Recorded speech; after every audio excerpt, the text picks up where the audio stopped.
বলে চলে গেছে। মেজর নূরকে লাগাইছে আমার পেছনে আমাকে খুঁজে বাইর করতে। সারাদিন নাকি তারা আমার ফোন করছিল। আমি সন্ধ্যাবেলা যখন ঘরের মধ্যে ঢুকতেছিলাম এমন সময় আমার এক শালি ফোনে ছিল, সে বলে যে ধরেন ধরেন উনি আসতেছে বলে আমাকে ফোন দিল। দেখলাম যে অপর দিকে মেজর নূর। তো মেজর নূর সাথে শাহরিয়ার আছে। স্যার শাহরিয়ার, আমি আপনার সাথে একটু দেখা করতে আসতে চাই, আপনি কি আছেন? আছে, আসো। ওরা চিনে আমাকে, জানে আমার কোথায় থাকি তাও জানে।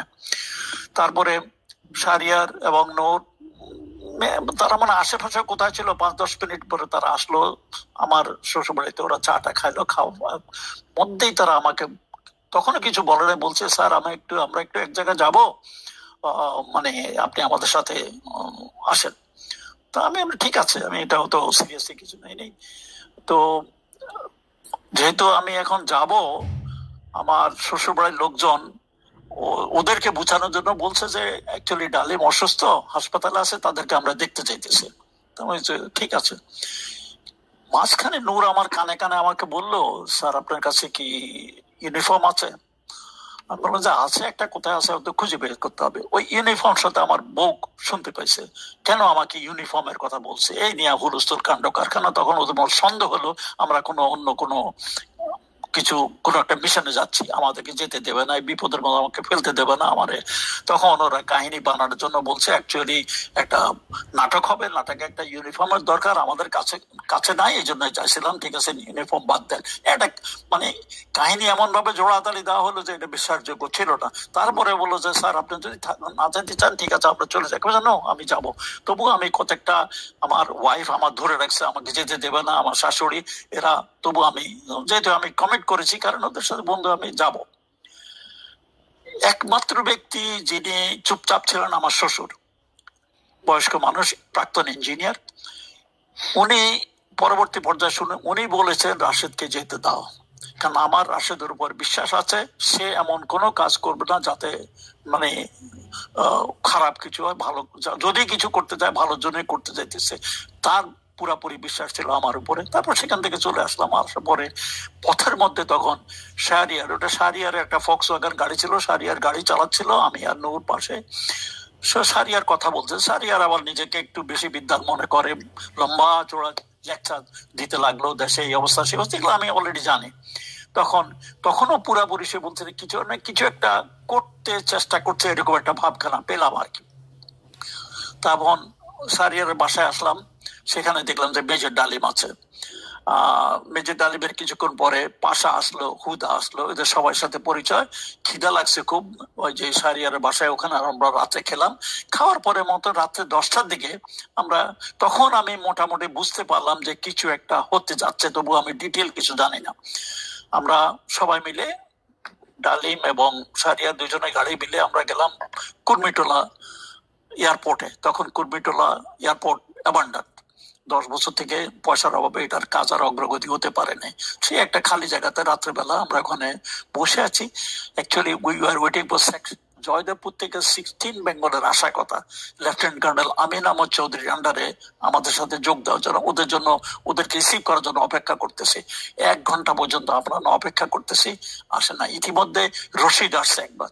রশিদ আসে আমাকে দেখে খুব খুশি, আমার একবারে মানে হাত শেক করে বলে যে থ্যাংক ইউ, তুমি আসছে।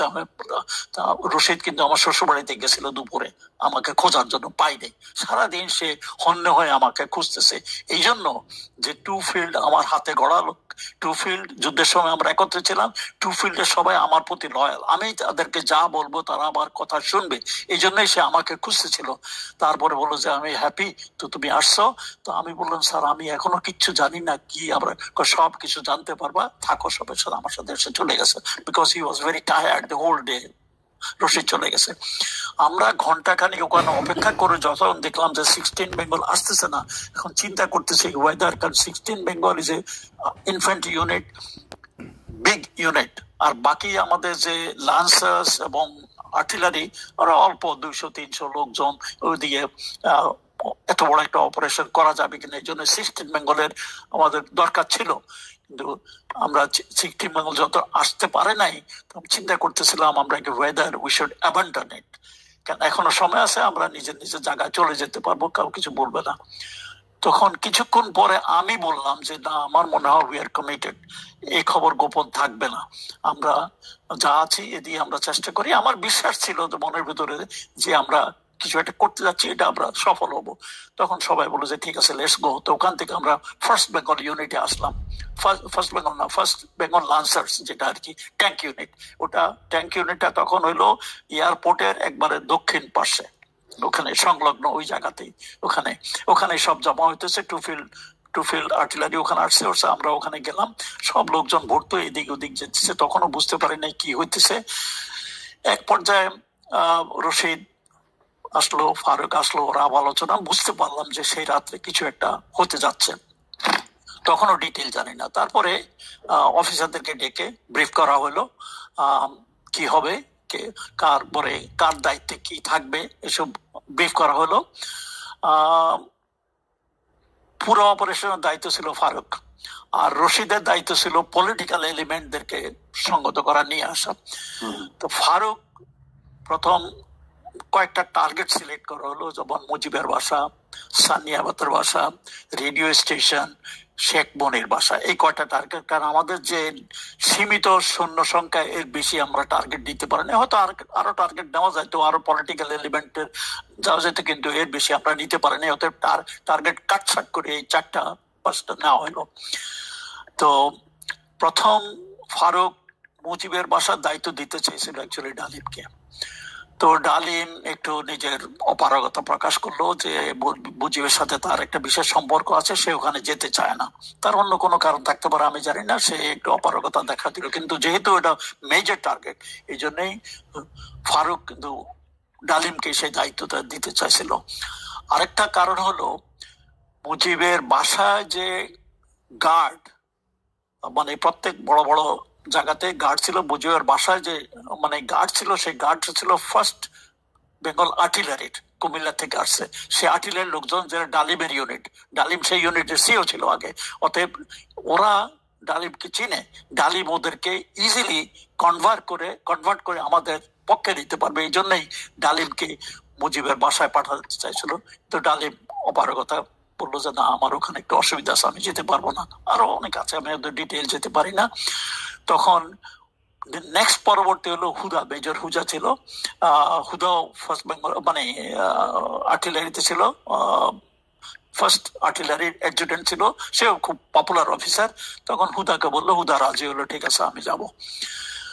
কারণ ফার্স্ট আর্টিলারি একজনকে ওখানে দেওয়ার কারণ হলো যে সামনে যে আর্টিলারি লোকজন গার্ডে আছে, যাতে তাদেরকে নিজেদের পক্ষে নেওয়া যায়। That was the main interest. তারপর হুদাকে দায়িত্ব দেওয়া হলো। হুদা গেল, হুদার সাথে আরো 2-1 অফিসার ছিল। তখন ডালিমকে দেওয়া হলো অন্য জায়গাতে, সেরনিয়াবাদের বাসার আশেপাশে রেডিও স্টেশন, ওই অঞ্চলে তাদেরকে দায়িত্ব দেওয়া হলো। তো আর আমার দায়িত্ব ছিল রেডিও স্টেশনের জন্য ডালিমের আন্ডারে। ডালিমের আন্ডারে আমার 2টা গ্রুপ ছিল। একটা ছিল ওই মিন্টু রোড এরিয়াতে, পরবর্তী পর্যায়ে জানতে পারলাম যে ওটা সানিয়াবাতের বাসায়, আর হইলো রেডিও স্টেশন এই এরিয়াতে। আর ওভারঅল দায়িত্ব ছিল ডালিম। তো আমাদেরকে ব্রিফ করা হলো। ব্রিফ করা হওয়ার পরে ফারুক একটা ছোট্ট বক্তৃতা দিল। ফারুকও খুব একটা ভালো বাংলা বলতে পারে না, যতটুকু পারে এটা বক্তৃতা দিয়ে বললো সংক্ষিপ্ত যে এরকম ঘটনা করছে, এটা আমরা সহ্য করতে পারি না, আজকে আমাদের এটা কিছু করতে হবে, এবং সবাই এখন হচ্ছে আমরা আছি। তারপরে সবাইকে হাতিয়ে টাতে দেওয়া হলো। আমার ইউনিফর্ম ছিল না, মেজর মহিউদ্দিন কোথা থেকে একটা ইউনিফর্ম এনে দিল, কাঁধে র্যাঙ্ক ছিল কিনা আমি জানি না, ওটা পড়লাম। তারপরে আমরা সব রেডি টেডি হয়ে, অনেক কাহিনী আছে, অত লম্বা চড়া কাহিনীতে আমি যেতে চাই না। তো আমার মনে হয় 4টার দিকে, এমনি আমরা ওই এয়ারপোর্টে ঘন্টাখানিক আমরা 1 ঘন্টা 2 ঘন্টা সময় নষ্ট করেছি। আমরা আমাদের মনে হয় মুভের সময় ছিল 3টা বাজে, আমরা অলরেডি ডিলে হয়ে গেছি। আমরা 4টার দিকে রওনা দিছি সবাই। সামনের দিকে আমার মনে হয় ডালিম ছিল সামনে, তারপরে আমরা ট্রাকের মধ্যে, আমার আন্ডারে যে রেডিও স্টেশনে আমার দায়িত্ব হলো, রেডিও স্টেশন 2টা ট্রাক দেওয়া হলো। তার মধ্যে এক একটা ট্রাকের ভিতরে 30-40 জন লোক করে ওরা ঠাসাঠাসি ভাবে ছিল, এবং এই ট্রাকগুলো মোস্টলি 2 ফিল্ডের এবং ফার্স্ট লান্সারদের। তারপরে শাহরিয়ার ছিল আমাদের এই গ্রুপের মধ্যে, মেজর শাহরিয়ার ছিল, শাহরিয়ার আন্ডারও 2-3 ট্রাক ছিল। তো সামনে ছিল ডালিম। আমরা মানে ক্যান্টনমেন্টের ভিতর দিয়েই বেরিয়ে গেলাম, পিছনে পিছনে ট্যাঙ্ক গুলো আসলো একটা একটা করে।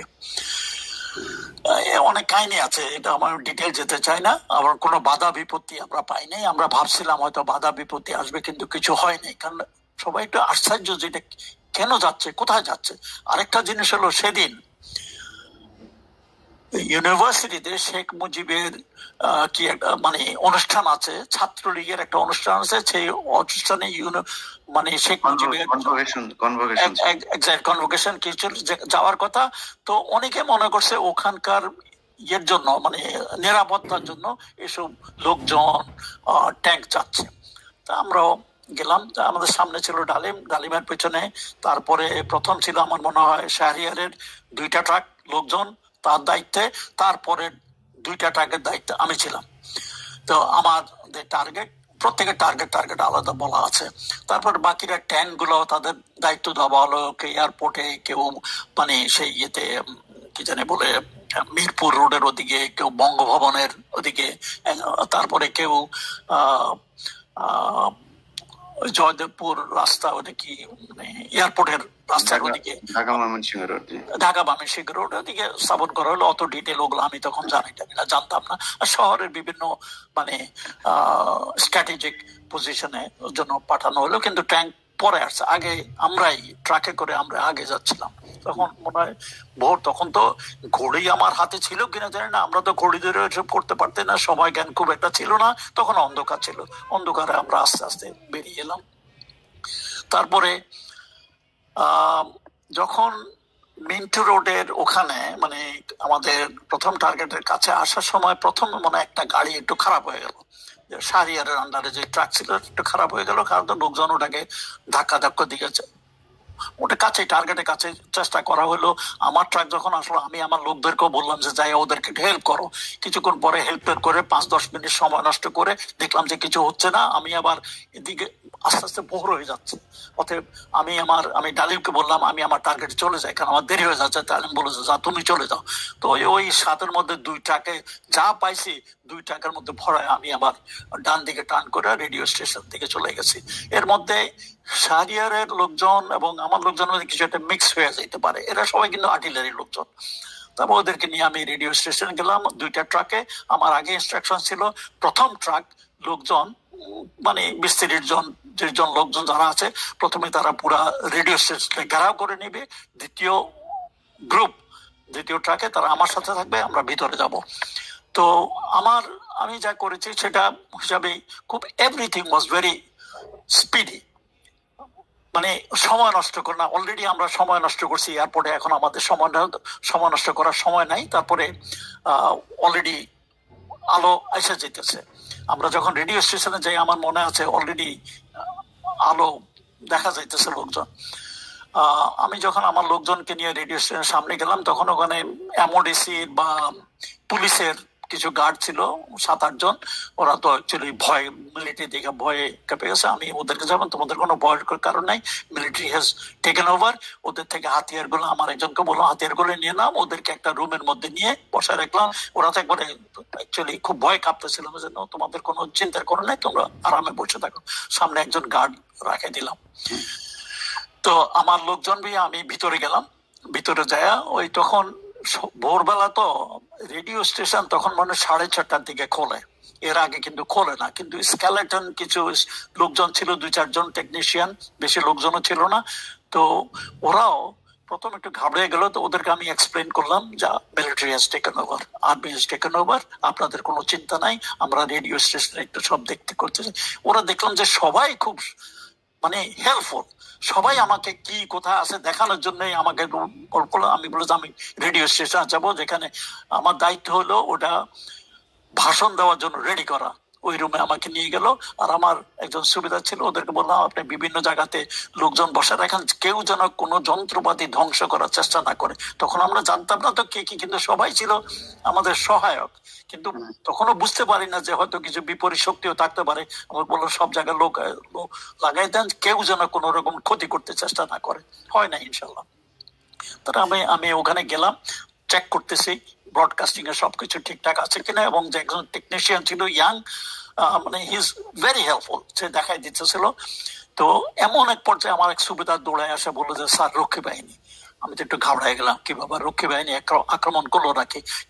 রক্ষী বাহিনী একটা ট্রাক যাইতেছিল, আমরা তাকে মানে ঘেরাও করে রেখে দিছি। ভালো করছো। আমি বাইরে আসলাম, বাইরে এসে দেখলাম যে রক্ষী বাহিনী লোকের একটু ভীত সন্ত্রস্ত ছিল। তাদের মানে একটা অ্যাকচুয়ালি ট্রাক না, একটা হাফ ট্রাকের মতো, বাইরে মনে হয় মানে গোটা 15-20 লোক হবে, আর সামনে একজন সুবেদার সাহেবকে আমি নামতে বললাম আমি ওকে বললাম, পরিচয় দিলাম যে army has taken over, everything is under army control, আপনারা কিন্তু আমাদের সাথে আসেন।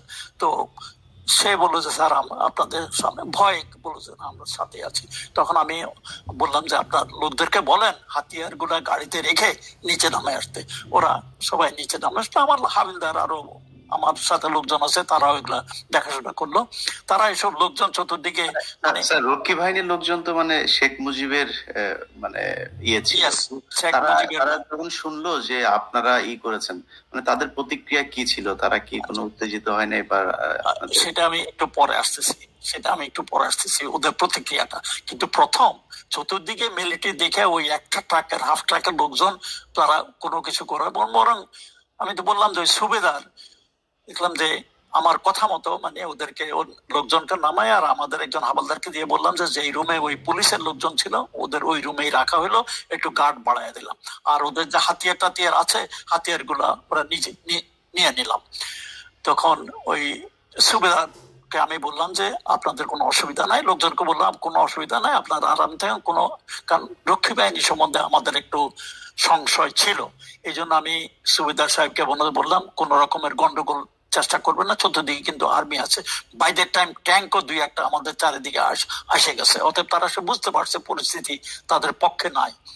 তার দুপুরবেলা যখন কারফিউ উঠানো হয় তখন এদেরকে আমি ছেড়ে দিছি, রক্ষী বাহিনী এদেরকে ছেড়ে দিচ্ছে। যাওয়ার আগে সে রক্ষী বাহিনীর সুবেদার আমাকে এসে একটা সেলিউট করে জড়ায় ধরছে, স্যার আপনারা আমাদেরকে বাঁচাইছেন, কারণ আপনারা যদি এটা না করতেন কদিন পরে লোকরাই আমাদেরকে বাইরে ফেলতো, ধরে আমাদেরকে ফেলতো। এখানে একটা ছোট্ট একটা কাহিনী বলি।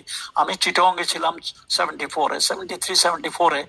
তখন একদিন আমি 22 বোস্তামি ক্যান্টনমেন্ট থেকে 22 বোস্তামি রোড দিয়ে শহরের দিকে যাচ্ছি, দেখি যে অনেক বিরাট প্রসেশন, কয়েকটা ট্রাকের মধ্যেও মানে পরে জানলাম যে এরা জাসদের লোকজন, স্লোগান দিয়া যাইতেছে পথে দিয়ে, 1-2টা রক্ষী ধরো, সকাল বিকাল নাস্তা করো, মানে স্লোগান দিয়ে যাইতেছে। অর্থাৎ রক্ষীদের উপরে মানুষ এমন বিতৃষ্ণা, তারা সেসব আকাম কুকাম করতেছে, খুন খারাপি করছে, এগুলা অজানা নয়, সবাই জানে তারা কি করতেছে। এবং রক্ষী বাহিনীটা ছিল একটা political force under Sheikh Mujib, ওর পার্সোনাল কমান্ডে নাকি এগুলা তার কার্যক্রম পরিচালনা করা হইতো। এবং শোনা যায়, আমি ডাইরেক্টলি জানি না, তোফায়েল নাকি এগুলো সব মানে করতো আর কি। অতএব এই রক্ষী বাহিনী এসব মানে পলিটিক্যাল, আওয়ামী লীগের পক্ষে পলিটিক্যাল কাজকর্ম করতো। তো আমি যখন ওদেরকে রিলিজ করলাম, ওই সুবেদার আমাকে জড়ায় ধরে সেলিউট দিয়ে বলে, স্যার আপনারা আমাদেরকে বাঁচাইছেন, কদিন পরে কিন্তু লোকেই আমাদেরকে মারা ফেলতো, না হইলে এরকম অবস্থা আপনারা যেভাবে করেছেন। যাই হোক, সেই কাহিনী এখনো বলতেছেন। তারপরে আমি গেলাম, আমার ওই রেডিও চেক করতেছি সবকিছু ঠিক আছে কিনা। এমন সময় মনে হয় তখন 4:30, আমি টেস্ট করার জন্য ঠিক আছে কিনা আমি নিজে একটা অ্যানাউন্সমেন্ট দিলাম আর কি, আমার নিজের নামে। আমি মেজর রাশেদ বলছি, দেশ সামরিক বাহিনী কন্ট্রোলে আছে এবং দেশে কারফিউ আছে, এসব কিছু একটা বললাম আর কি। লোকজনকে বললাম আপনারা আমাদেরকে মানে আমাদের সহযোগিতা করবেন আশা করি। এমন সময় আমার পিছনে ছিল ক্যাপ্টেন মোস্তফা, সেও একটু কিছু বলার জন্য খুব লাফালাফি করছে, স্যার আমি একটু বলবো। ঠিক আছে, ওকে আমি মাইক্রোফোন দিলাম, বললো। সেও একবার হাত পা ছড়ায় একেবারে খুব মানে এক্সাইটেড হইয়া, সবার ঈদ মোবারক স্যার, একবারে একবারে মানে শেখ মুজিবরে গালি গালাজ দিয়া একবারে হাত পা ছড়ায় খুব চিল্লাচিল্লি করে মানে গালি গালাজ দিয়া বলতেছিল। এমন সময় থেকে একজন টেকনিশিয়ান আসে বললো যে স্যার আপনারা যে এই যে এখন যে ব্রডকাস্ট করতেছেন এটা কিন্তু বেশি দূরে যাচ্ছে না, এটা ওই মানে রেডিও স্টেশনের আশেপাশে 2-4 মাইলের বাইরে যাচ্ছে না, কারণ আমাদের যে মেইন ট্রান্সমিটার মহাকালীতে ওটা কিন্তু এখনো বন্ধ, ওটা না ওপেন না করলে এটা সারা বাংলাদেশে যাবে না। তখন আমি বললাম যে তাড়াতাড়ি ওদেরকে বলেন ওটা খুলে দিতে। সে আবার পরক্ষণে এসে বলেছে স্যার ওটা অলরেডি খোলা হয়ে গেছে, কারণ গোলাগুলির আওয়াজ শুনে তারা অলরেডি নিজের থেকেই মানে ওটা খুলে দিচ্ছে, বুঝছে যে এখন একটা ব্রডকাস্ট আসবে, অতএব ওটা অলরেডি খোলা আছে। অতএব আমি এবং ক্যাপ্টেন মোস্তফা অরিজিনালি যা বলেছি যে মানে দেশে একটা সামরিক অভ্যুত্থান হয়েছে, আর্মি হ্যাজ টেকেন ওভার, এটা ওই রেডিও স্টেশন আশেপাশে ধানমন্ডি এই অঞ্চলে কিছু অঞ্চলের বাইরে যায় নাই। পরবর্তী শুনে গেছে, পরবর্তী পর্যায়ে শুনেছি যে কেউ কেউ শুনেছে, অনেকে শুনে নাই। তারপরে 15-20 মিনিট পরে 6:30টার দিকে মনে হয় তখন ডালিম আসলো। ডালিম হন্তদন্ত ঘামাইতে ঘামাইতে আসে একেবারে জিপের থেকে লাফ দিয়ে নেমে রাশেদ কোথায় আমাকে খুঁজতে খুঁজতে আমার কাছে আসলো। একেবারে সে তো খুশি ঘামাইতেছে, কারণ তখন অগাস্ট মাস তো হাত আঙুল দিয়ে উঠায় বললো যে উই হ্যাভ ডান ইট। এবার আমাকে জড়ায় ধরে বললো যে we have done it, we have done it. তো আমি বুঝলাম যে মিশন সাকসেসফুল। অর্থাৎ ডালিম এখানে আসার আগে সে খোঁজ খবর নিয়ে আসছে, হয়তো মুজিবের বাসায় গেছিল, জানছে যে টার্গেট হ্যাজ বিন নিউট্রালাইজড। তারপর অন্যান্য যেসব টার্গেট ছিল সেই অঞ্চলে এমনিও radio station, Mintu road area, সানিয়াবাতার বাসা, এসব পুরো এরিয়ার দায়িত্ব, ওভারঅল দায়িত্ব তার ছিল। আচ্ছা, টার্গেট মানে কি? মানে আপনাদের কি এই মানে পিনাকিদার ভাষায় বলি যে এই যে শেখ মুজিবের পরিবারকে জয় বাংলা করে দেওয়ার মানে পরিকল্পনাই ছিল নাকি? পরিকল্পনাটা কি ছিল? টার্গেট বলতে আমি বলি এটা আর্মির ভাষা হইলো আমাদেরকে কোথায় কোথায় কার কি দায়িত্ব সেটাই। যেমন মুজিবের বাসা একটা,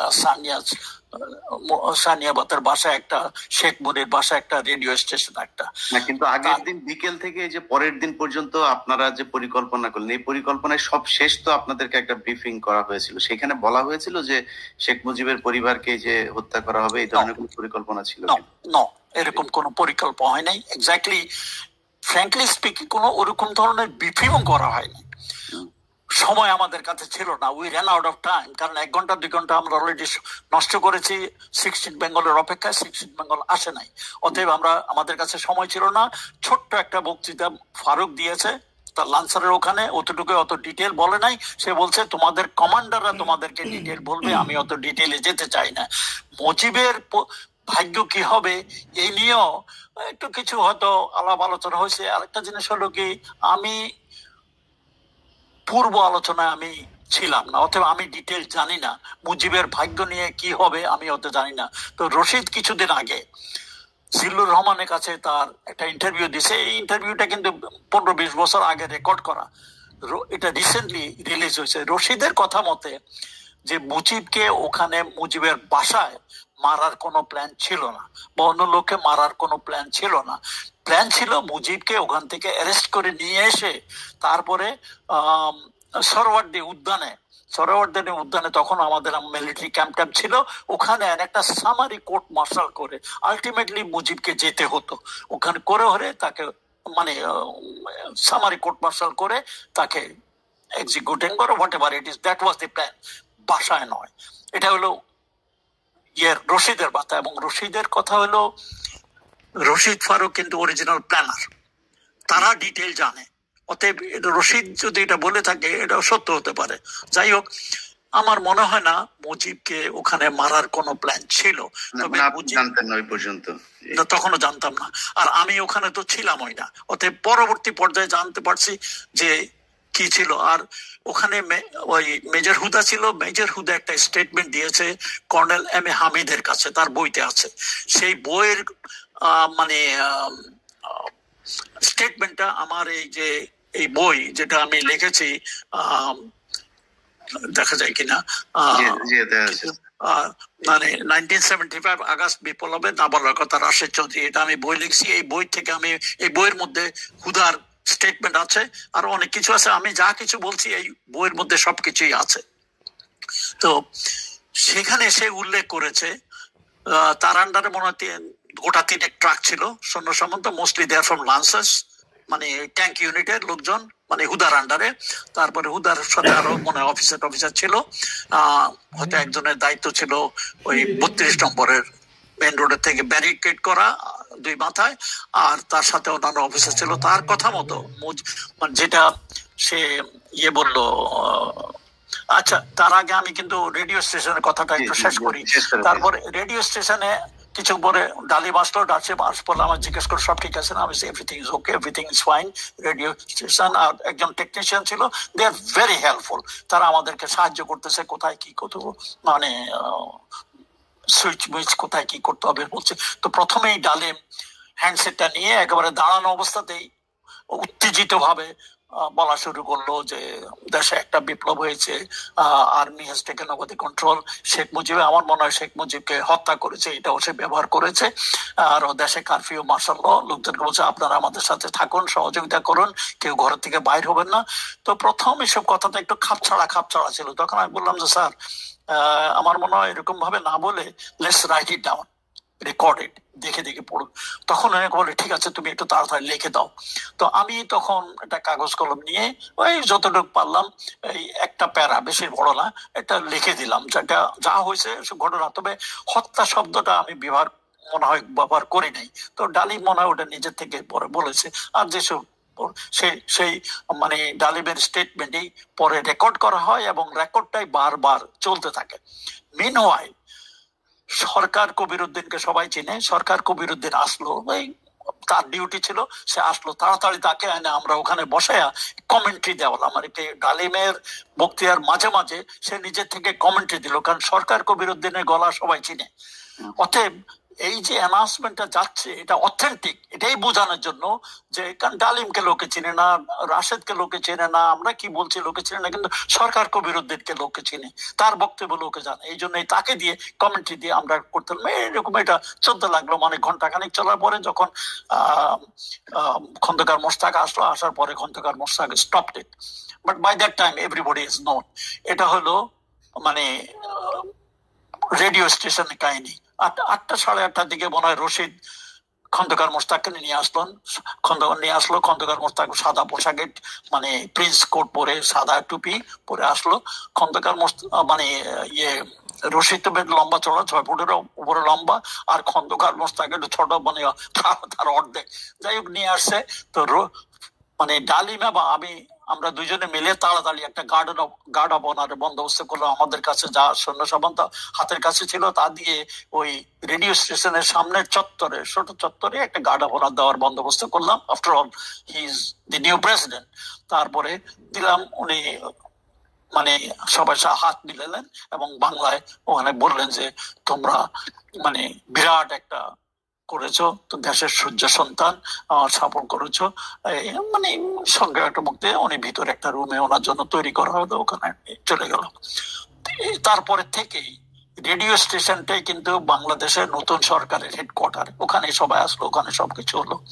এখন মুজিবের বাসভবনে কি হলো, আমি ওখানে ছিলাম, আমি ছিলাম না, আমি অন্য জায়গায় ছিলাম না। এসব সব আমার পরবর্তী পর্যায়ে এসব কালেক্টেড কাহিনী। সেটা হলো ওই বদলুল হুদার স্টেটমেন্ট সে দিয়েছে আমার এই বইতে, সেটা আছে স্টেটমেন্টটা। সেই স্টেটমেন্ট মধ্যে সে বলেছে যে সে সৈন্য সামন্ত নিয়ে তখনও ভোর হবে সে প্রথমে বাড়ির কাছে আসে নাই, দূরে রেখে সে ওদেরকে থাকতে বললে, বিকজ হিজ ফার্স্ট ডিউটি ওয়াজ সামনে যে গার্ড রেজিমেন্ট আছে মুজিবের, সেই গার্ড রেজিমেন্ট লোকজন কিন্তু তারই প্রাক্তন ইউনিটের, ফার্স্ট বেঙ্গল আর্টিলারি থেকে আসছে, কুমিল্লার থেকে। তখনকার দিনে নিয়ম ছিল মিলিটারির এক এক ইউনিট এক এক মাসে এই গার্ড ডিউটি করবে। সেটা মুজিবের বাসা, বঙ্গভবন আর বিভিন্ন ইম্পর্টেন্ট জায়গাগুলোতে দেখো। তখন ওই মুজিবের বাসার দায়িত্ব ছিল ফার্স্ট ফিল্ড আর্টিলারির রেসপন্সিবিলিটি। এই আর্টিলারির কমান্ডার ডালিম ছিল এককালে, আগে পাশা ছিল, তারপর ডালিম। আর ওই ইউনিটের অ্যাডজুটেন্ট ছিল বদলুল হুদা। এরা সবাই কিন্তু খুব পপুলার অফিসার, সবাই তাদের মানে ইউনিটের সবাই তাদেরকে চেনে। তো ওদেরকে দূরে থামাইয়া তখন হুদা ওই গার্ড রেজিমেন্টের কাছে ওখানে গেল। তখন তারা রেডি হচ্ছিল রিভেলি করতে। রিভেলি মানে সকালে ফ্ল্যাগ হোয়েস্টিং অনুষ্ঠান হয়, ওতে বিগল বাজায় ওটা কয় ফ্ল্যাগ ওই রেডি হইতেছিল প্লাটুন খানিক লোকজন।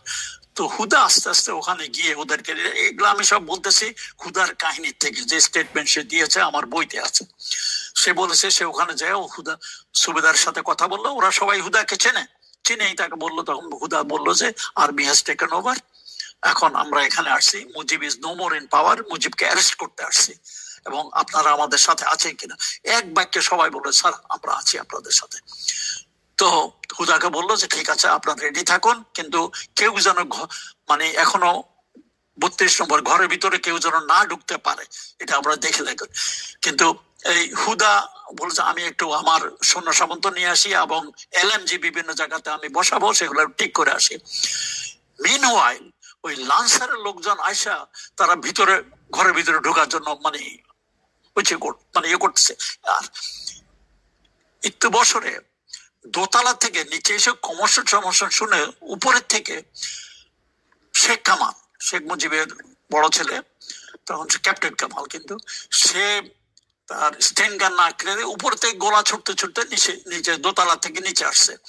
আর আরো বলা হয়েছে উপরে দোতলা থেকে সুলতানা শেখ কামালের ওয়াইফ, সেও একটা মানে অটোমেটিক রাইফেল দিয়ে দোতলা থেকে নিচে যে জমাত হয়েছে তারা বুঝতে পারছে তারা কেউ অ্যাটাক করতে আসছে, মানে 32 নম্বরে মুজিবের বাসী, ওখান থেকে গোলাগুলি করছে। এসব গোলাগুলি হওয়াতে একজন সিপাহী মারা গেছে, আরো মনে হয় 2-1টা ওয়ান্ডেড হয়েছে, কারণ তখন অন্ধকার ছিল, অন্ধকারের মধ্যে গোলাগুলিতে পড়ছে, মারা গেছে। এই এখন চোখের সামনে তাদের একজন সিপাহী মারা গেছে, এটা দেখে অন্যান্য সিপাহীরা খেপে গেছে। গুলি আগে স্যার শুরু হলো কাদের পক্ষ থেকে? মানে বজলুল হুদার কথা মতো শেখ কামাল এবং তার ওয়াইফ সুলতানা, এই দুজনের থেকে গোলাগুলি। শেখ কামাল সিঁড়ি বেয়ে নিচে আসতেছিল, গোলাগুলি চিল্লাইতে চিল্লাইতে, মিলিটারি পুলিশ ভাই ভাই আমাদের অ্যাটাক হয়েছে আপনারা আমার সাথে আসেন, সে গোলাগুলি করতে করতে নিচে নামে আসছে। আর উপরে দোতলা থেকে সুলতানা কামাল ওই নিচে সৈন্যদেরকে গুলি করছে, ওখান থেকে শুরু হয়েছে প্রথম। তারপরে যখন ওই দেখলো যে একটা ছেলে মানে উপরের দোতলার গুলিতে একটা সিপাহী মারা গেছে আর্টিলারির নিচে সামনে, অন্যরা খেপে গেছে। তখন একজন নাকি বলে উঠলো শালার কুর্সি শুদ্ধ সেট করে দেয়। এই কথাটা কিন্তু পরবর্তী পর্যায়ে শেখ মুজিবের বাসার এক চাকর, সে লাফায় যায় পলায় অন্য জায়গাতে আশ্রয় নিচ্ছে, সে ওটা স্বীকার করেছে যে গোলাগুলি শুরু হয়েছে মানে শেখ কামাল এবং সুলতানার তরফ থেকে উপরের থেকে, এবং ওই নিচে একজন লোক মারা গেছে, আরো হয়তো 2-1টা ওয়ান্ডেড হয়েছে। এইসব দেখে অন্যান্য সিপাহীরা খেপে গেছে, বলেছে শালার গোষ্ঠী শুদ্ধ শেষ করে দেয়। এবং ওই পর্যায়ে ওই আমাট করলো, করে ঘর মানে গেট ভেঙে ঢুকে গেছে। তো মিনওয়াইল হুদাও আসছে, এটা কিন্তু হুদা তখন অবস্থায় ওখানে ছিল না, তারা বলছে যে ঘরের ভিতরে না যেতে, কিন্তু তার কথা না শুনে সবাই এসব গোলাগুলি দেখে তারাও ভিতরে ঢুকে গেছে। তারপরে এই পর্যায়ে কিন্তু গোলাগুলি একটু বন্ধ হয়েছে। তারপরে হুদা আয়সা তার লোকজন নিয়ে আবার ভিতরে ঢুকলো। By that time I think Sheikh Kamal is dead. Sheikh কামালের সাথে হয়তো ইয়ে ছিল, শেখ নাসেরও ছিল সেদিন বাসায়, আরো কিছু পুলিশ 2-1জন ওখানে হয়তো মারা পড়তে পারে। আর হুদা তার কিছু সৈন্য সামন্ত নিয়ে উপরে গেছে। His duty was according to him to bring Sheikh Mujib down, এবং তার সাথে তার কথা মতো মেজর মহিউদ্দিনও ছিল, তারা উপরে। আর মিনওয়াইল শেখ মুজিবও তার ঘরের থেকে বাইরে আসলে হুদা মহিউদ্দিন ওরা শেখ মুজিবকে নিচে নামায় আসতেছিলেন, সিঁড়ি বয়ে নিচের দিকে আসতেছিলেন। যে মুহূর্তে তারা সিঁড়ি বয়ে নিচে আসতেছিলেন, অমন সময় উপরে থেকে নাকি আবার গুলি গালা শুরু করছে। এই সময় শেখ জামাল, সেও ওই রুমে, শেখ জামাল এবং সুলতানার ও দুজনেই এলো পাতালি গুলি গালা শুরু করছে। এক গুলিতে এই মুজিবের পিছনে ছিল একটা সিপাহী পড়ে গেছে, মানে ওয়ান্ডেড। আর গুলি গালা আওয়াজ শুনে মহিউদ্দিন এবং হুদা ওরা দুজনেই ডাক, শেখ মুজিব তখনও দাঁড়ানো ছিল, এবং তারা ডাক করে বেঁচে গেছে গোলাগুলি শুরু করতে। আর এই গোলাগুলির আওয়াজে গেটে দিয়ে বাই দ্যাট টাইম অন্যান্য লান্সারের লোকজন যারা আসছে তারাও মানে ঢুকে এসে একেবারে মানে পাগলের মতো হয়ে গেছে, তারা পাল্টা গুলি দিয়ে। এবং মুজিব উনি নিজে অনেক বড় লোক, লম্বা চড়া, আর গুলি ওই মুজিবের গায়ে লাগছে সবগুলো, নিচের থেকে গুলি করছে, and he fell down. And streaming blood. এই হলো মানে হুদার। এই যে আমরা ওই যে মুহিত সম্ভবত এই যে মামলার আসামি, সেই ব্যক্তির বক্তব্য শুনি যে রাসেল এসেছে, আমাকে বাঁচাও, সিনেমার মতো করে দৌড়ে এসেছে, তারপরে ওনার কোলে জড়িয়ে ধরেছে, উনি বলেছে না ওকে মেরো না। হ্যাঁ, তারপরে মানে এই যে সিনেমা নাটক, এগুলো কি ইলিয়াস, এটা নাটক। তুমি চিন্তা করো ওই পরিস্থিতিতে কোন একটা বাচ্চা তার মাকে ছেড়ে আসবে, বা মাওকে এরকম 10 বছরের 9 বছরের বাচ্চাকে ছেড়ে দেবে না? তার কোল থেকে টেনে হেসে নিয়ে আসা হয়েছে মুহিতের কাছে। এগুলা কাহিনী বানানো হয়েছে, এগুলা কাহিনী বানানো হয়েছে, কাহিনীকে একটা নাটকীয় মোড় দেওয়ার জন্য। এগুলো একটা মানে চিন্তা করার বিষয়। মাওকে ছেড়ে দেবে না স্যার, অত ছোট বাচ্চাদেরকে মারতে হলো কেন? মানে ওদেরকে কেন মারলো? এটা কেন সেটা আমি পরে আসতেছি। কাহিনীতে বলা হয়েছে তাকে মারছে, ওখান থেকে নিয়ে পয়েন্ট নাকি মারা হয়েছে, এগুলা কাহিনী বানানো হয়েছে। অত আমি জানি না, আমি ওখানে ছিলাম না, যাতে আমার মনে হলো যে এগুলো কাহিনী বানানো হয়েছে। তারপরে সবাই কিন্তু ওই একটা দোতলার একটা রুমের মধ্যে বন্ধ ছিল। শেখ মুজিব চলে আসলো, বাকি সবাই তারা অনেক শেখ মুজিবকে মানে যাতে না নিতে পারে চেষ্টা করছিল, কিন্তু পারে নাই। শেখ মুজিব নিজে থেকে আসছে। প্রথম তো সে খালি গায়ে আসছিল, তারপরে মনে হয় হুদা বলছিল যে আপনি জামা পরে আসেন, তারপরে তাকে পাঞ্জাবি দেওয়া হলো, পাঞ্জাবি পরা ছিল, তার তাম্বাকু এসব দেওয়া হলো, ওখানে নিয়ে নিল তাম্বাকু। মৌলানা হুদা মনে নিজেই পাইপ এবং তাম্বাকু নিলেন। নিচে নামার সময় তখন এই গোলাগুলি হয়ে গেল আর কি। কিন্তু ওরা যখন শেখ মুজিব পড়ে গেল তখনই আবার আরেক রাউন্ড গোড়াগড়ি উপরের থেকে শুরু হলো নিচের দিকে, তো জানালা দিয়ে। এই পর্যায়ে কিছু সিপাহী অ্যাকর্ডিং টু বজলুরুদ্দা যেভাবে গোলাগুলি ছুটতেছে চতুর্দিকে, তারা করলো কি লব করে মানে খুব ক্রল করে ওই রুমের কাছে গিয়ে 2-3টা গ্রেড জানালা দিয়ে ভিতরে ফালাই দিল। ইতিমধ্যে কিন্তু শেখ মুজিবের বাসা সবাই একই রুমে, বাইরে কেউ নাই। বাইরে যারা ছিল ওরা সিপাহী টিপাহী, নিচে পুলিশ টুলি ওরা ছিল, শুধু শেখ নাসির ছিল নিচে, সে নাকি বাথরুমে পরে গুলি খাইছে, বাথরুম মারা গেছে। কিন্তু বাকি সবাই রাসেল মাসেল সবাই মিলে ওই রুমে ছিল। ওই গ্রেনেড অ্যাকর্ডিং টু, আমি জানি না কারণ দিস ইজ স্টেটমেন্ট ফ্রম হুদা, যে গ্রেনেড নিয়ে 2-3টা গ্রেনেড ওই জানালার ভিতর দিয়ে কাছে ক্রল দিয়ে ড্রপ করে তারা সরে পড়ছে। ওই গ্রেনেড ব্লাস্টে সবাই মারা যায়। এই মানে পরিবার সবাই এক জায়গাতে ছিল, ওখানে ছিল, এবং সবাই এক রুমেই সবাইকে মারা যায়। রাসেল নিচে বসে নাই, অন্য কেউ, শুধু শেখ কামাল নিচে মারা গেছে, বাকি সবাই ওই রুমে ওই গ্রেনেড ব্লাস্টে মারা যায়। এখন মুজিবের মৃত্যুর পরে কোন ফরেন্সিক স্টেটমেন্ট নিছে কিনা জানি না, তারা কি গুলিতে মারা গেছে না গ্রেনেড ব্লাস্টে মারা গেছে, এটা কেউ পরীক্ষা করে নাই। পরীক্ষা করলে দেখা যেতে পারতো তারা কিভাবে মরছে। কিন্তু সবাই ওই এক রুমে হার্ডল হয়েছিল, ওখানে সবাই মারা যায়। That was the end of Mujib family. ওইভাবে করা হয়েছে। এটা আমি যা মানে আমার এই বইয়ের মধ্যে স্টেটমেন্ট আছে, সেই এর মধ্যে সে বলেছে যে ওতেই সব মারা যায়। হওয়ার কথা, কারণ একটা রুমের মধ্যে এতজন লোক থাকলে একটা 2-3টা গ্রেনেড যদি একত্রে ব্লাস্ট করে, কারোর কোনো বেঁচে থাকার মানে সুযোগ নাই। তারপরে সেখান থেকে তো পরের ঘটনা আমরা জানি। রেডিও স্টেশনে তারপরে আমি let me go back two radio station, যেখানে আমি ছিলাম। মোস্তাক আসলো, বসলো, আমরাও ছিলাম সাথে সাথে। কি করা যায় তখন? ডালিম এবং রশিদ ওরা সিদ্ধান্ত করলো we must get the army chiefs, army, navy, air force, police সবাইকে আমরা নিয়ে আসি। আলাপ করলো ইয়ের সাথে, মোস্তাকের সাথে, সবাই সাথে আলোচনা করলো না, বিকজ তারা যেন ইন্ডিপেন্ডেন্টলি কোনো কিছু করার সুযোগ না পায়, এই জন্য সবাইকে এখানে নিয়ে আসা হোক। প্রথম টেলিফোনে যোগাযোগ করলো, ওরা আসতে চায় না, ওরা আসবে না। তখন ডালিম এবং রশিদ দুজনেই সৈন্য সামন্তের তারা গেল। মানে আমি বলবো যে এটা একটা সাহসিকতার মানে দরকার আছে, এমন একটা জিনিস, এমন পর্যায়ে ওসব জায়গাতে যাওয়া যেখানে মানে শফিউল্লাহর সাথে তার পুরা সেনাবাহিনী তার সাথে এখনো আছে, তারপরে এয়ারফোর্স আছে, নেভি আছে। কিন্তু এই পর্যায়ে অবশ্য ডালিম রশিদ যখন যায় তাদের সাথে সৈন্য সামন্ত নিয়ে গেছে, কিন্তু উপস্থিত সৈন্য সামন্তের কাছে তাদের এগুলো কিছু না, এটা খুব সাহসের প্রয়োজন। সাহস নিয়ে তারা গেছে। ডালিম নাকি প্রথম শফিউল্লাহর ওখানে গেছে, যাই ওখানে বলছে স্যার প্রেসিডেন্ট মোস্তাক আপনাকে ডাকছেন, আপনাকে যেতে হবে আমার সাথে। তো প্রথম নাকি শফিউল্লাহ বলে সে তোমার প্রেসিডেন্ট, আমার প্রেসিডেন্ট আমি যাব না। তখন ডালিমের হাতে তার কি স্টেন গান বা পিস্তল যাই ছিল সে ছিল, সে ডেকে ডেকে তখন শফিউল্লাহ নিজেও ঘাবড়ে হয়ে গেছে। সে বুঝতে পারলো যে আর বাই দ্যাট টাইম রেডিওতে অলরেডি স্টেটমেন্ট যাচ্ছে যে শেখ মুজিব ইজ ডেড।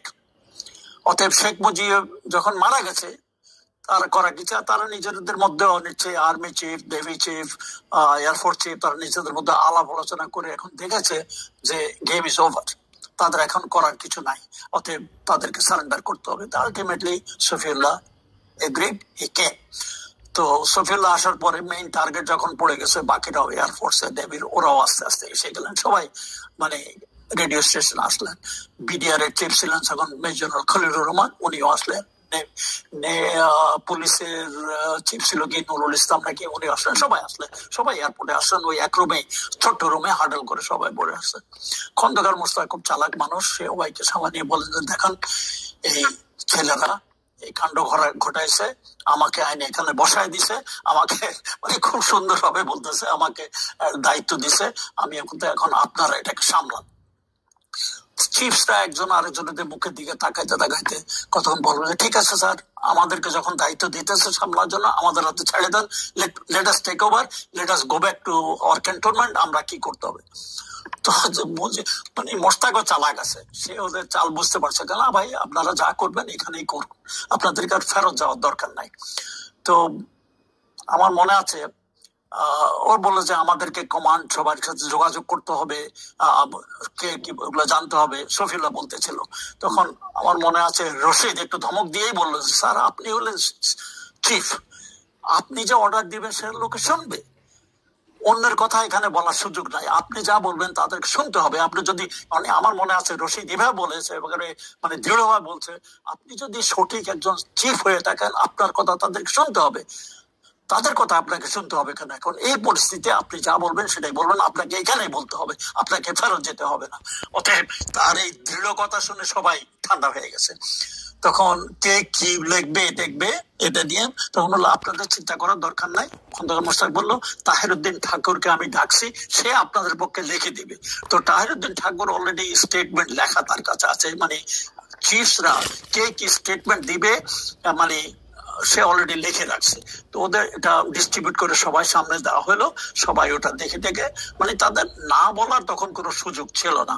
তখন একজন একজন করে শফিউল্লাহ, নেভি চিফ ছিলেন তখন M A Khan, rear admiral, তারপরে এয়ার চিফ ছিলেন এয়ার ভাইস মার্শাল খন্দকার, এরা সবাই একজন একজন করে বেতারে যে আবার এক একটা স্টেটমেন্ট হতো 5-10 মিনিটের বেশি নয় করে একজন একজন সবাই বলেছেন যে আজ সকালে যে সামরিক অভ্যুত্থান হয়েছে তাদের প্রতি আমাদের সম্পূর্ণ সাপোর্ট আছে এবং খন্দকার মোস্তাক এক্স প্রেসিডেন্ট হিসাবে তার প্রতি আমরা অ্যালিজেন্স, আমরা অনুগত্য স্বীকার করতেছি। এরকম দিয়ে আপনারা সবাই শান্ত থাকুন, পুরা আর্মি তাদের মানে এটা আমার মুখের কথা নয়, এটা কিন্তু রেকর্ডেড, তারা যে প্রত্যেকে স্টেটমেন্ট দিয়েছে এগুলো রেকর্ডেড আছে। তারপরে বিডিআর দিল, পুলিশের চিফ দিলেন, তারপরে রক্ষী বাহিনীর চিফ ছিলেন না নুরুজ্জামান তখন দেশের বাইরে, তো ডেপুটি চিফ ছিল একজন lieutenant colonel, he has given the statement.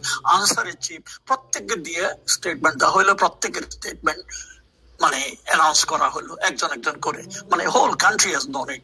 এখন শফিউল্লাহ অন্যান্য লোকেরা যতই বড় বড় কথা বলে আমরা এতে ছিলাম না, অমরক ছিল না, এটা তাদের বক্তব্য সবার কাছে আছে, এটা তো আর মিটানো যায় না। তো তারপরে আমার মনে হয় খন্দকার মোস্তাকের স্টেটমেন্ট এসে 11টার দিকে স্টেটমেন্ট এসে সংক্ষিপ্ত, খুব বড় একটা স্টেটমেন্ট দেয় নাই এবং এই বাংলাদেশের এই সূর্য সন্তান কিছু অফিসাররা এই ঘটনা দেশের প্রয়োজনে এটা করেছে, তারা আমাকে দায়িত্ব দিয়েছে, আমাকে দায়িত্ব এমন সুন্দরভাবে একবারে ভালোভাবে সে বক্তব্য দিচ্ছে। খন্দকার মোস্তাকের আবার একটা জিনিস, সে যখন উত্তেজিত হয়ে যায় সে স্ট্যামার করে, তোতলা, কিন্তু যখন সাধারণভাবে কথা বলে সে ঠিক মতে কথা বলে। ছোটখাটো মানুষ বেশ বুদ্ধিমান, কিন্তু মানে একটু তোতলানো ভাব আছে আর কি, উত্তেজিত হয়ে গেলে আর কি। যাই হোক, সেটা হলো বেতার ঘরের কাহিনী, বেতারের কাহিনী অতটুকুই। তারপরে 12টার দিকে কারফিউ রিলিজ করা হলো, সেদিন শুক্রবার ছিল, জুমার দিন। জুমার জন্য কারফিউ রিলিজ করা হলো। আর the moment curfew has been lifted, এটা একটা দেখার, যে তোমাদের তখন জন্মটন্ম হয় নাই, তখন যারা ঢাকায় ছিলেন আমাদের মুরব্বীরা, বয়স্করা, তারা দেখেছেন সেই ঢাকার যে চেহারা, মানুষ এবং উল্লাসে ফেটে পড়েছে বাইরে সারা, মানে ঢাকা তখন, ঢাকার লোক সংখ্যা এখনকার মতো এত বেশি ছিল না, কিন্তু যেই সংখ্যার লোকজন ছিল সবাই বাইরে এসেছে উল্লাস করতে। হুমায়ুন আহমদের নাম সবাই জানে, কথা সাহিত্যিক, পপুলার। হুমায়ুন আহমদের দেয়াল বইতে উনি লিখেছেন, শেখ মুজিবের মৃত্যুর পর চারিদিকে মিছিল আর মিছিল আর মিছিল, দুঃখজনক ভাবে হলেও সত্য, সেই মিছিল গুলো সব আনন্দের মিছিল। শারমিন আহমদ, তাজউদ্দিনের মেয়ে শারমিন আহমদ একটা বই লিখেছেন, তাজউদ্দিন নেতা এবং পিতা, সেই বইতে ইনিও লিখেছেন তাদের কাজের ছেলে বাইরে গেছে, বাইরে যায় এসে ফেরত এলে, আম্মা বাইরে লোকজন আনন্দে আত্মহারা, আনন্দে মিছিল, আনন্দে মুজিবের হত্যার ব্যাপারে। তারপর শারমিন আহমদের লেখাতে আরো কিছু আছে মুজিব কাকুর ব্যাপারে, সে অনেক কিছু লিখেছে। তো এই হলো তখনকার ওই ঢাকার চেহারা, মানুষের আনন্দ। আরেকটা জিনিস হলো,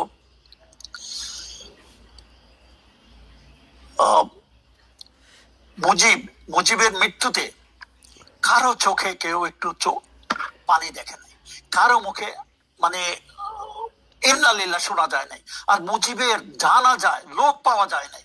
ইভেন হাসিনার নিজের কথা, যেটা আমার ফাঁসি চাই, মতিউর রহমান মিন্টু লিখেছে, যে তার নিজের কথা 10-15 জন লোক ধরে এনে তার বাপের জানাজা করা হয়েছে। এটা আপনারা নাকি স্যার লোকজনকে যেতে দেন নাই জানাজা করতে, মানে লাশ দেখতে নাকি 32 নম্বরে যেতে এই পক্ষে আমি বলতে চাই, সরি কি হলো, ওকে, এই উপলক্ষে আমি একটু বলতে চাই। ওকে, আমাদের মধ্যে তখন ছিল, আমাদের সাথে ছিল 2টা ইউনিটের, মানে 2 ফিল্ড আর্টিলারি এবং 1 লান্সার, এই 2টা ইউনিট। লান্সার এবং আর্টিলারির লোক সংখ্যা কিন্তু ইনফ্যান্ট্রির মতো না, 2 ইউনিটে সব মিলে হয়তো 250, মানে সব মিলে 400-500 লোক হবে ইনফ্যান্ট্রি ইউনিটের জন্য। এই জন্য আমরা অপেক্ষা করতেছিলাম, কিন্তু আসে নাই। এই 400-500 লোকদেরকে দিয়েই আমরা এটা করেছি। এখন এই 400-500 লোকের মধ্যে যে টার্গেট 4টা এয়ারপোর্ট বিভিন্ন জায়গায় ছিল, এরা ওখানেই ব্যস্ত ছিল। সারা বাংলাদেশে 400 লোক ছিল না, আর ঢাকা শহর চতুর্দিকে তারা ছিল না। আরেকটা মজার জিনিস হলো, যে ট্যাঙ্কগুলা গেছে, এই ট্যাঙ্কগুলার যে মেইন গানের কিন্তু গোলা ছিল না, কারণ গোলা থাকে জয়দেবপুরে একটা মানে সুরক্ষিত জায়গায়। মজার ব্যাপার হলো, যে মোমেন্ট খালেদ মোশাররফ জানতে পারলো যে ট্যাঙ্কের মধ্যে গোলা নাই, খালেদ মোশাররফ সাথে সাথে হাতে একটা স্লিপ লিখে দিল যে গোলা রিলিজ করো। Khaled Musharraf was the first officer to react positively to the coup, মানে পক্ষে। কিন্তু স্যার আওয়ামী লীগ তো এখন বলে যে খালেদ মোশাররফ হচ্ছে ওনাদের লোক, খালেদ মোশাররফের পরিবারও দেখি হাসিনার কাছ থেকে পুরস্কার টাকা পয়সা নেয়। এটা হলো চোর বালালে বুদ্ধি পারে। এখন কথা হলো, ঘটনার পরে লোকে অনেক কাহিনী বানায়, যেমন 15ই আগস্টের পরে জাসদের লোকজন সবাই মনে করে আমরা এটা ঘটাইছি। আমরা একটা কথা আছে না, কোন একটা সাকসেসফুল স্টোরির পেছনে অনেক বাপ আছে, আর জনগণটা মানে আনসাকসেসফুল দিকের কোনো বাপদাদা নাই, সেরকম কাহিনী সবাই বলে খালেদ মোশাররফ। তবে একটা হলো, খালেদ মোশাররফের ভাই, ছোট ভাই রাশেদ মোশাররফ, সে আওয়ামী লীগের এমপি ছিলেন তার ময়মনসিংহে, তার এরিয়া থেকে। এবং খালেদ মোশাররফের মা, সেও মোটামুটি মনে হয় যারা আওয়ামী লীগ করতো স্যার সারা দেশেই তো তখন অলরেডি বাকশাল হয়েছে, বাকশাল মানে এই এদের তখন প্রতিক্রিয়া কি ছিল? সাধারণ মানুষ নয় মিষ্টি খেলো, ঈদ মোবারক করলো, কিন্তু তাদের কোনো প্রতিক্রিয়া ছিল না। কারণ বাকশাল যদিও এটা একটা আওয়ামী লীগে, আমার মনে আছে কারো একজনের কাছে শুনেছি, মানে কে একজন মুজিব নাকি বাকশাল করার মুজিবের কাছে বলছিল, মানে মুজিব ভাই সারা জীবন আপনি আওয়ামী লীগ করলেন, আর এখন আওয়ামী লীগ বাদ দিয়ে বাকশাল করলেন। তখন উনি নাকি জবাব দেয়, আরে আওয়ামী লীগে আমার জন্ম, আমি কি আওয়ামী লীগ ছাড়তে পারি? আওয়ামী লীগ যায় নাই, বাকশাল করি আর যাই করি আওয়ামী লীগে, এটা আসলে ঠিকই, ওই বাকশাল বন্ধে আপনার আওয়ামী লীগে। যাই হোক, আওয়ামী লীগের প্রতিক্রিয়া ওই সময় যে অলরেডি মুজিব মারা গেছে, খন্দকার মোশতাক, সে একজন আওয়ামী লীগের দ্বিতীয় র্যাঙ্কের আওয়ামী লীগের বড় অফিসার, সে এখন প্রেসিডেন্ট। আর একটা জিনিস দেখো, খন্দকার মোশতাকের যে ক্যাবিনেট সবাই কিন্তু আওয়ামী লীগের, কেউ বাইরের কেউ নাই।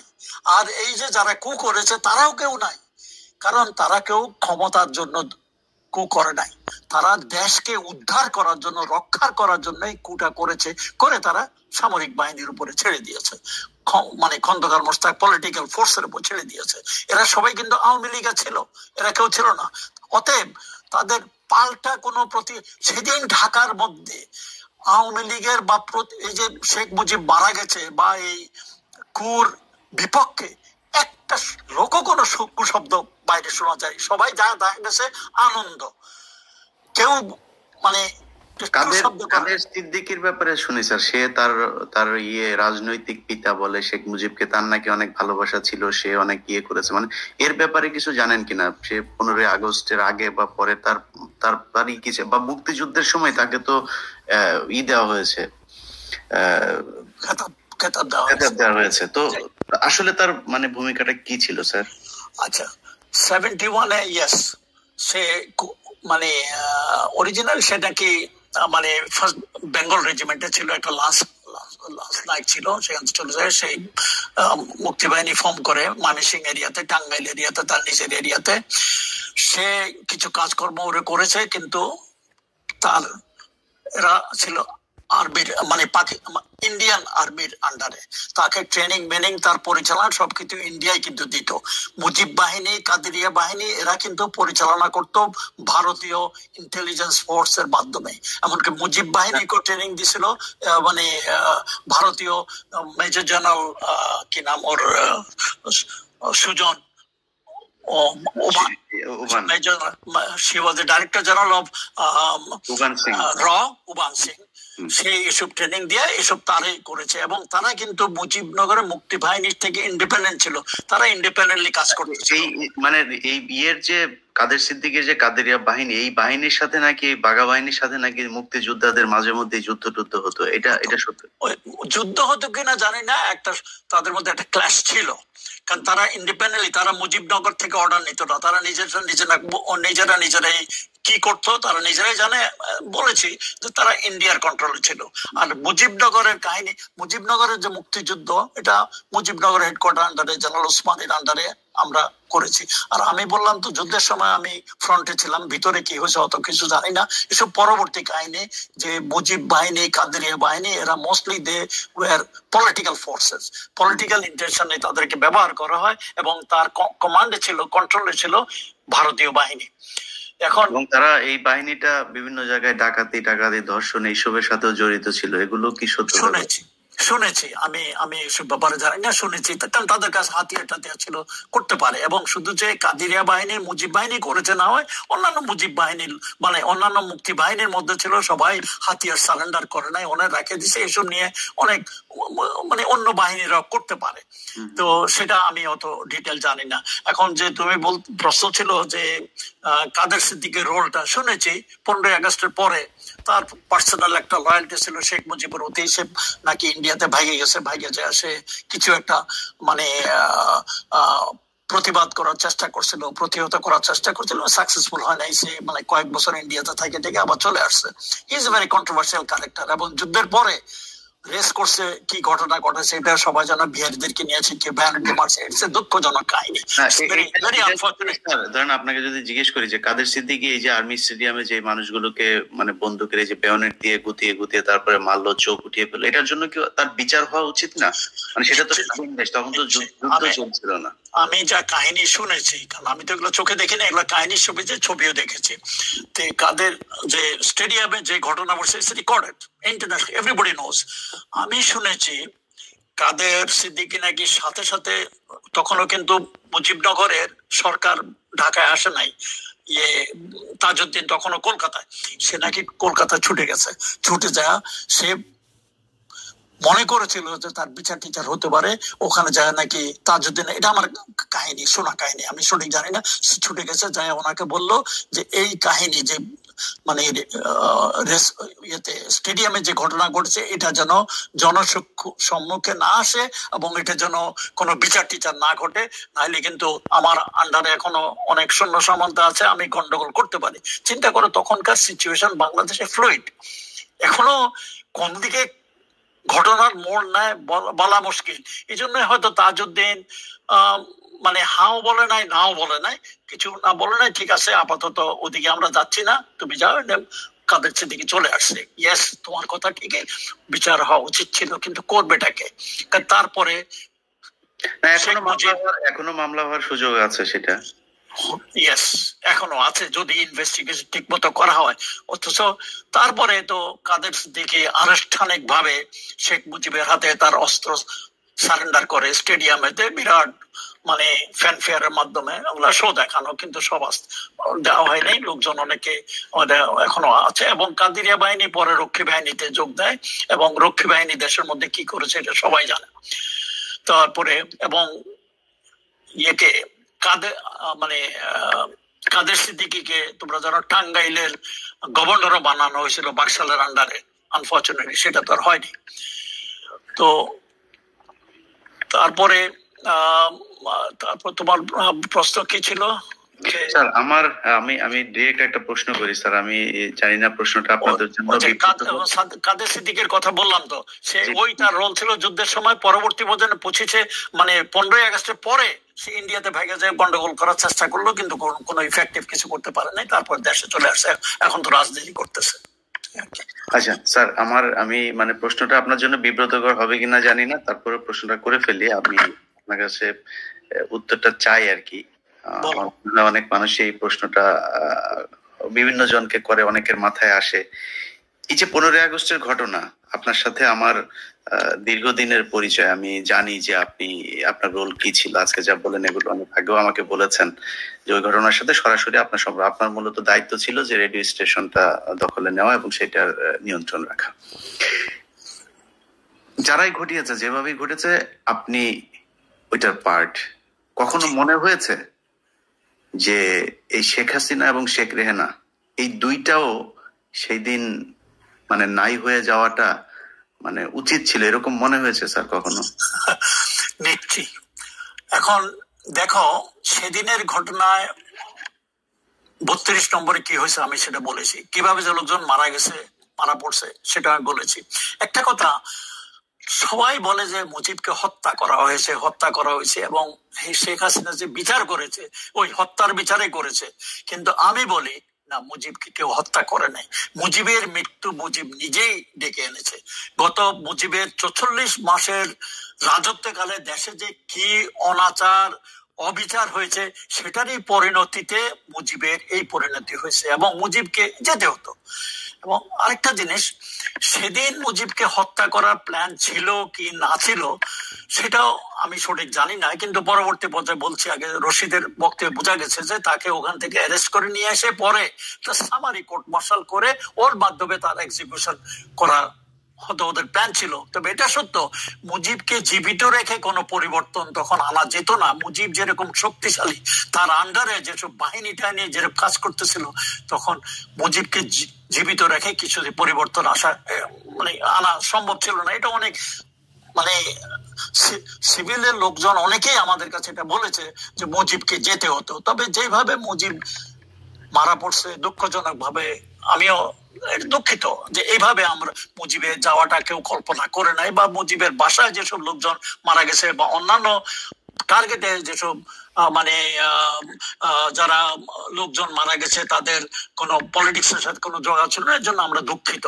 তবে হয় কি, এমন একটা বড় ঘটনায়, এমন একটা কুতে, যা একটা যুগ পরিবর্তনই একটা ঘটনায়, ঐতিহাসিক ঘটনায়, যে কিছু লোক মারা পড়া, এটা অনাকাঙ্ক্ষিত কিছু না, এরকম হয় নাই। তবুও আমি বলবো যে দুনিয়ার যত কুর ইতিহাস যদি তুমি দেখো, তার সাথে অনেক বেশি হতাহত হয়েছে। সেই ক্ষেত্রে 22 জন লোকের মৃত্যু সেদিন বিরাট কিছু না। এটা একজন আমেরিকার একজন জজ সাহেব এই মতামত দিছে যে 15ই আগস্ট যে অসাধ্য সাধন করেছে দেশের জন্য, যে ভবিষ্যতে যে ডেমোক্রেসির প্রক্রিয়াটা মানে নিয়ে এসেছে, সেই তুলনায় 15 জন লোকের মৃত্যু কিছুই না। যেখানে বাংলাদেশে প্রতিনিয়ত লোক বিভিন্ন কারণে পলিটিক্সে খুন খারাপি হচ্ছেই যাচ্ছে। অতএব এটা দুঃখজনক। সেদিন লোকজন যেভাবে মারা পড়েছে, এটা অন্যান্য লোকের কি আমার মতে আমরা এরকম কল্পনা করিনি, এরকম হতে দেওয়া হয়নি। তবে মুজিবকে জীবিত রেখে এটা কখনো চেঞ্জ আনা সম্ভব ছিল না। আচ্ছা স্যার, মানে এই যে 72-এর পর থেকে 75-এর আগ পর্যন্ত শেখ মুজিবের এই যে সময়টা মানে কেমন ছিল, একটু আপনারা তো ওই সময়